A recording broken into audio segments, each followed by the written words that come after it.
ప్రచారం చేసుకుంటున్నారు. తప్పకుండా వైఎస్ఆర్సీపీ కైవసం చేసుకుంటుంది. ఈరోజు తెలుగుదేశం పార్టీ అభ్యర్థి విద్యతో వ్యాపారం చేసేటటువంటి వ్యక్తిని ప్రజలు నమ్మట్లేదు. విద్యలో కూడా విద్య వైద్యం అన్నటువంటిది ఈ రెండు కూడా చాలా ఒక భగవత్ సంకల్పంతో కూడుకున్నటువంటివి. వాటిని ప్రతి ఒక్కరూ కూడా చాలా చాలా ఉన్నతంగా చూస్తారు. అటువంటి విద్యతో వ్యాపారం చేసేటటువంటి వ్యక్తిని నెల్లూరు ప్రజలు తప్పకుండా ఆమోదించరు.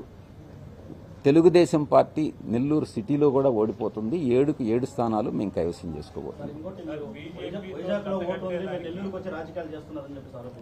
మీకు ఇంకొకటి కూడా చెప్పాలి. నాకు మొట్టమొదట నాకు ఓటు హక్కు వచ్చినప్పుడు మా ఊరు తాళ్లపూడిలో ఓటు ఉండింది. అక్కడ ఓటేశా. ఆ తర్వాత నేను నెల్లూరులో చదువుకున్నా.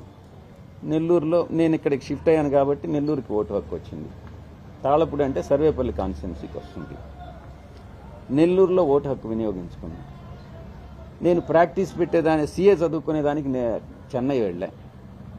చెన్నైలో ఓటుని ఇక్కడ తీసేసి చెన్నైలో నమోదు చేసుకున్నా. నేను ఓటు హక్కును వినియోగించుకున్నా.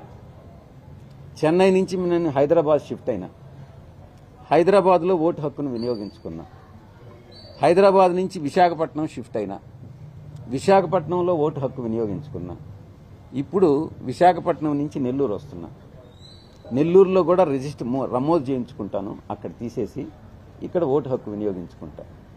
ఒక పౌరుడిగా, భారతదేశ పౌరుడిగా నేను ఎక్కడ నివసిస్తుంటే అక్కడ ఓటు హక్కు నమోదు చేసుకునేటటువంటి హక్కు నాకు ఉంటుంది. అది చంద్రబాబు నాయుడు చెప్పాల్సిన అవసరం లేదు, వేరే ఎవరు చెప్పాల్సిన అవసరం